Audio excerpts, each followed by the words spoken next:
Yeah, what is going on, everybody? I am your host, Slackerz, bringing you our next matchup in the Fighter Pass tournament. We're inching ever so closely to the finals of this tournament. Still have a few matches to go, but we're getting closer every matchup that we go through. So if you're new and you're wondering what this is, it is a tournament of 32, well, now a lot less, but 32 characters, and then we vote down in the comments for who we'd rather see as a DLC character in Smash Ultimate. Simply type the name. So today's matchup, you see the two characters that are in it. Their names are at the very end of the title in parentheses. So you vote for one of those two characters, or if you absolutely would love both of them, you can vote for both. But you only get one vote, so make it count. Type it down in the comments. Otherwise, tournament, let's see, what? It's a double elimination tournament. I don't even know the rules. I mean, I've been saying this forever, but it's a double elimination tournament, meaning a character has to lose twice before being officially eliminated. So you lose once, drop to the loser bracket, you lose from there, then you're done. Otherwise, the voting for each matchup only stays open for 1 week. Just helps the tournament keep running smoothly and just keep getting matches every day for the most part. So if there's ever time in the voting, I'll flip a coin on camera. You guys will see that. So, let's jump into it. So we got to go over the results from last week, which was I believe, loser bracket. Yep, loser bracket matchup. Steve from Minecraft takes on Sub-Zero. And, well, you can probably guess who won. I'm so sorry. I know Umbreon's a big fan. But this one might hurt even a bit more. I promise. I count 3 times. I counted 3 times. Sub-Zero's in the title. Sub-Zero ended up winning 22 votes to just 1 vote for Steve. 22 votes for Sub-Zero to 21 votes for Steve. So Steve ended up losing by just a single vote. I apologize to any Steve fans, but hey, sometimes that's how it goes. It made it pretty close at least, right? There's only 1 vote that he lost by, and it was to a pretty legit contender in Mortal Kombat. So, yeah, sorry to any Minecraft and Steve fans out there, but Steve has been eliminated from the tournament. So that means we have to, move on in the tournament. And, now Sub-Zero's back.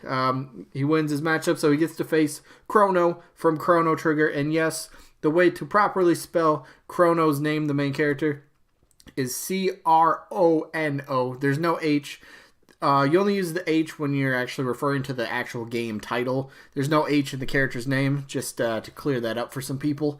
So let's start it. Let's start this, right? Let's jump into it. We're gonna start with Chrono Trigger. See, H is in the title. But so what is Chrono Trigger? It's an RPG sort of game where I'm pretty sure most of you know what an RPG is, but it was back on the Super Nintendo, and still to this day, it is regarded as one of the best games ever made. And if you've never played it and you do get a chance to, I highly urge you to definitely check it out. It was at the time, it was just something so unique and somewhat different from other RPGs. Like, you could actually fight enemies in the overworld. You could actually see the enemies in the overworld map. It was one of few games to do such a thing like that. I think it was the first game to actually fight enemies in the overworld, or not the overworld, but on the map. Whatever. I don't know. I'm rambling, but so it was such a great game. Gameplay, element wise, story, just character wise, it was such a great game.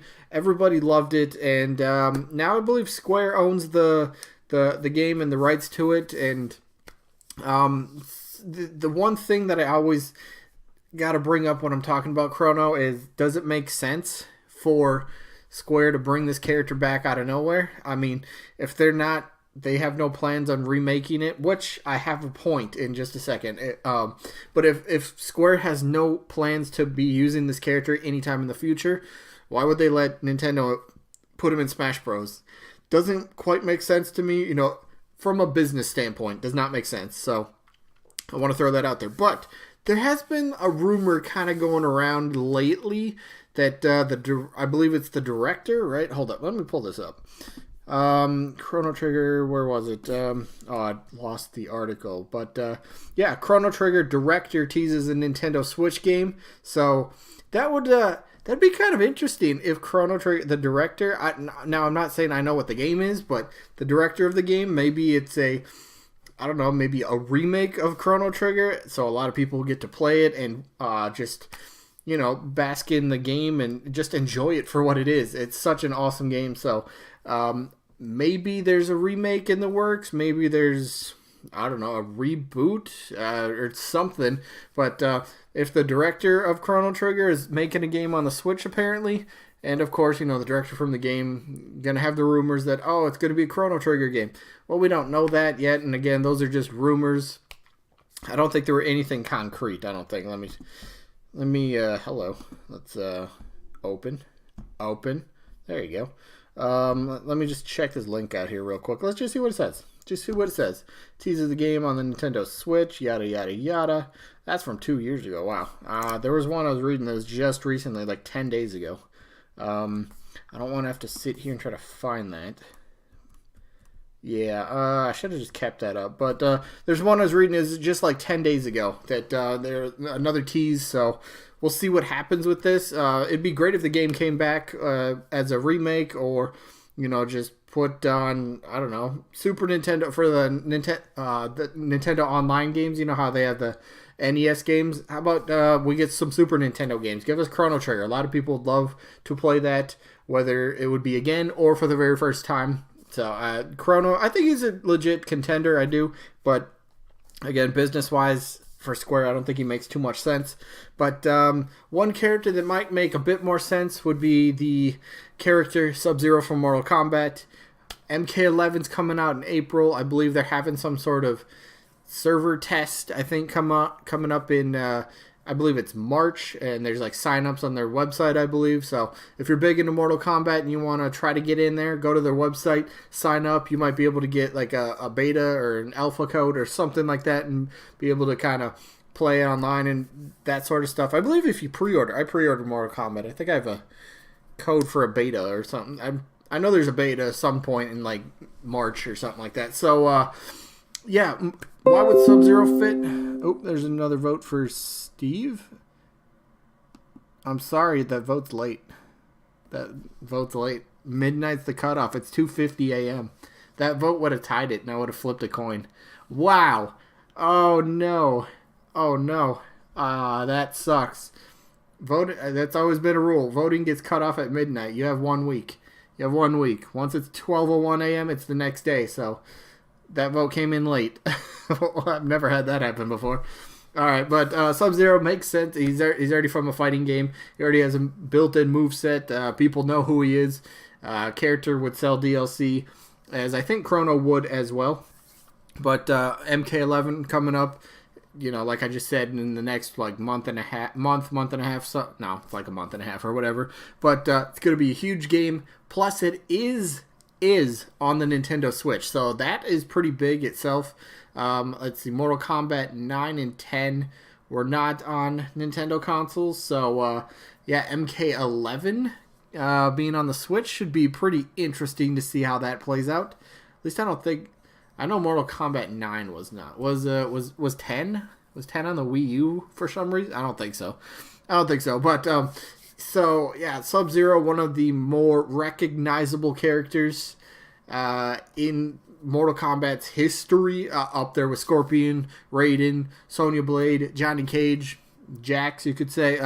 There's some contenders for Mortal Kombat for sure, and Sub-Zero, I think with the ice moveset, playing off that quite a bit, whether he's throwing maybe little not snowballs, but ice balls, or, he freezes the ground and then he kind of does like a little running shoulder tackle, or he freezes the opponent, whatever it is.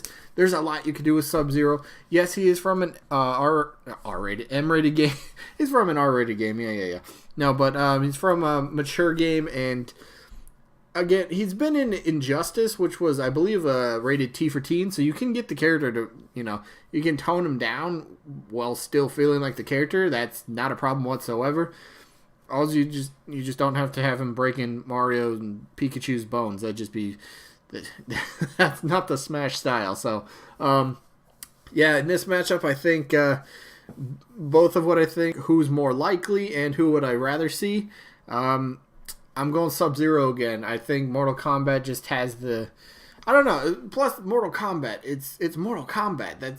It's like the legendary, like one of the top fighting games like of all time, fighting franchises of all time, and they don't have a rep in Smash. Again, yeah, styles might not, feel exactly, they might not clash well together, but you can still get them to work. So yeah, for me, my vote is Mortal Kombat and Sub-Zero. So yeah, let me know what you guys think. Obviously, down in the comments, you gonna go Sub-Zero or you gonna go Crono? From Chrono Trigger, a little blast from the past would be pretty neat. But yeah, that is pretty much gonna be it for this one. I still can't believe that just happened.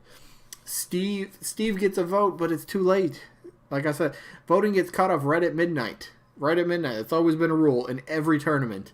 If he got that vote in, when did he vote? 2:50. So if he would have got that vote in 2 hours and 50 minutes earlier, it would have been a tie, and I would have had to flip a coin. I would have been fine to do that, but I'm sorry, Steve does not win. Steve didn't get a chance for the tie. So yeah, that's crazy. That's never happened.